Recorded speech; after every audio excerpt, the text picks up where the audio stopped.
We provide you the platform to turn your dreams into reality. Give wings to your aspirations with KR Mangalam University. नमस्कार, news nation digital के हमारे इस खास episode खबरें दुनिया की में आपका स्वागत है। मैं हूं Sumit Kumar Dubey and this video is को part by KR Mangalam university.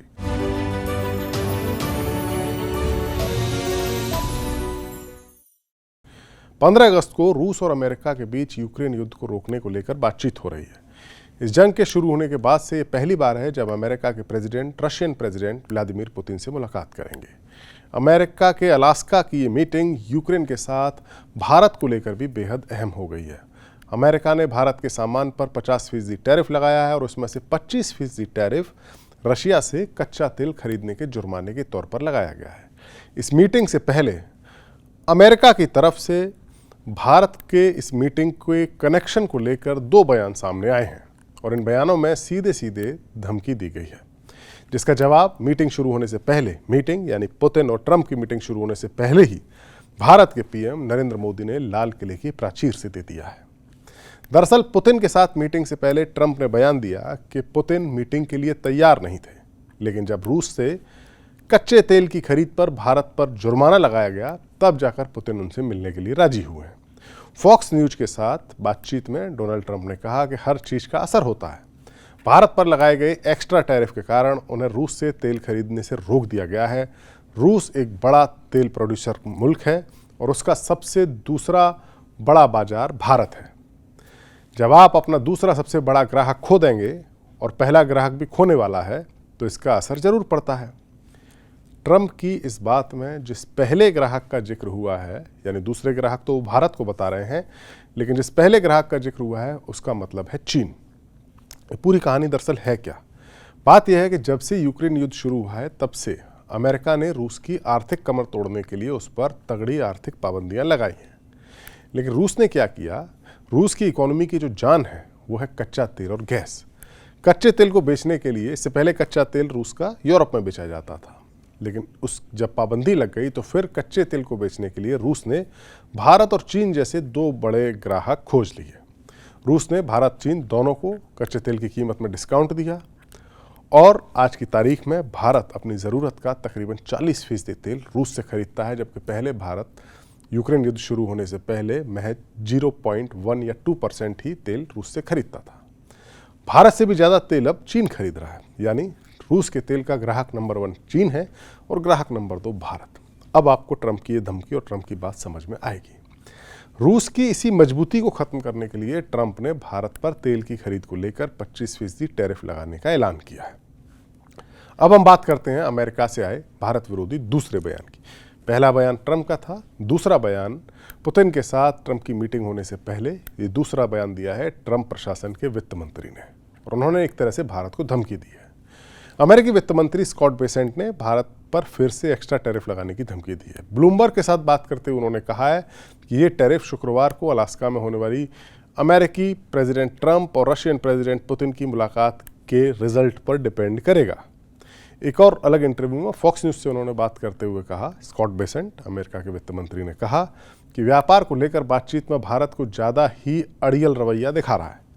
इस महीने की शुरुआत में बातचीत तब रुक गई थी जब ट्रंप ने भारत के रूस से व्यापार और बाकी जो डिफरेंसेस थे उस पर चर्चा को आगे बढ़ाने से मना कर दिया था।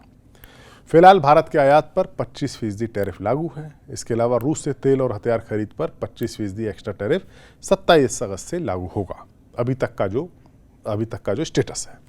इसके बाद भारत पर कुल टैरिफ 50% हो जाएगा। दरअसल अमेरिका की ओर से भारत पर टैरिफ का जो ये दबाव बनाया जा रहा है उसके पीछे की असली वजह है ट्रेड डील, जो अमेरिका भारत के साथ अपनी शर्तों पर करना चाहता है। अमेरिका की शर्तें क्या हैं?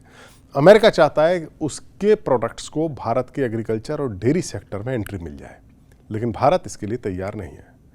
इससे नाराज होकर ही ट्रंप ने भारत पर टैरिफ लगाया है, लेकिन भारत के पीएम नरेंद्र मोदी ने एक बार फिर से साफ किया है कि भारत किसानों के मामले में कोई समझौता नहीं करेगा। भारत के किसान, भारत के मछुआरे, भारत के पशुपालक, उनसे जुड़ी किसी भी अहितकारी नीति के आगे मोदी दीवार बन के खड़ा है। मोदी ने भारत के स्वतंत्रता दिवस के मौके पर लाल किले से ट्रंप या अमेरिका का नाम लिए बिना अपनी बात साफ साफ कही। नरेंद्र मोदी की बात से साफ है कि भारत ने ट्रेड डील के मसले पर अमेरिका से टकराने का फैसला किया है। भारत के एग्रीकल्चर और डेयरी सेक्टर में अमेरिका के प्रोडक्ट्स की बिना टैरिफ के एंट्री नहीं होगी। और जहां तक रूस के साथ कारोबार का सवाल है तो उसे भी मजबूत बनाने के लिए भारत तैयारी कर रहा है। खबर है कि रुपए रूबल के लेकर भारत की मुद्रा रुपए और रूस की मुद्रा रूबल, उसको लेकर एक एक्सचेंज रेट का सिस्टम बनाने की कोशिश चल रही है जिससे डॉलर में उसको तब्दील करने का खर्चा कम हो जाए। पेमेंट की पुष्टि करने के लिए सिस्टम बनाए जा रहे हैं। एक स्विफ्ट सिस्टम हुआ करता था डॉलर में इंटरनेशनल पेमेंट का, जिससे रूस को बाहर कर दिया गया था। स्विफ्ट सिस्टम की जगह एक दूसरे फाइनेंशियल मैसेजिंग नेटवर्क का इस्तेमाल करने पर भी विचार किया जा रहा है। भारत की जो सेंट्रल बैंक है आरबीआई, उसने रशियन कंपनियों को SRVA में जमा रुपए को भारत की सरकारी सिक्योरिटीज, बॉन्ड्स, इक्विटी और इंफ्रास्ट्रक्चर प्रोजेक्ट में निवेश करने की इजाज़त दे दी है, जिससे वे इन पैसों का इस्तेमाल सिर्फ व्यापार के लेन देन के अलावा भी कर सकते हैं। ये भी प्रस्ताव है कि रुपए में जमा पैसों का इस्तेमाल तीसरे देश को एक्सपोर्ट करने के लिए किया जाए। इससे रशियन सप्लायर उन रुपयों का इस्तेमाल भारत के सामान को ऑर्डर करने के लिए तो कर ही सकते हैं, दूसरे देशों की अलग अलग करेंसी में पेमेंट भी इससे मिल सकता है। यूएई को इसमें शामिल करते हुए एक ट्राई पार्टी सेटलमेंट सिस्टम लागू करने की भी बातचीत चल रही है। इस पूरी कवायद को इस तरीके से समझते हैं कि भारत रूस के साथ अपने व्यापार से अमेरिकी मुद्रा डॉलर को बाहर करना चाहता है। यानी भारत से जो सामान रशिया खरीद रहा है उसका भुगतान वो रुपए में करे, और भारत जो सामान रशिया से खरीद रहा है उसका भुगतान वो रुपए में करे, और रशिया जो भारत से सामान खरीद रहा है उसका भुगतान वो रूबल में करे। इससे ये होगा कि दोनों देशों की मुद्राओं का चलन होगा।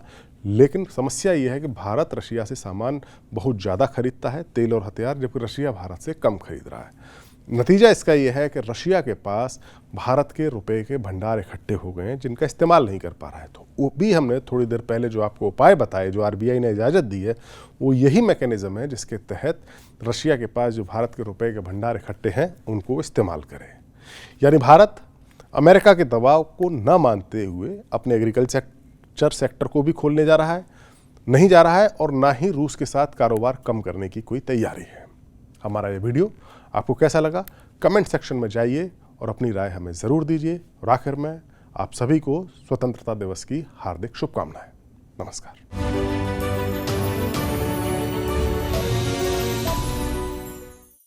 जहाँ भक्ति है हर शब्द में, कथाओं में छुपे हैं दिव्य रहस्य, और ज्योतिष देता है जीवन को दिशा। धर्म से जुड़ी हर बातों को जानने के लिए हमारे चैनल स्तुति को सब्सक्राइब करें।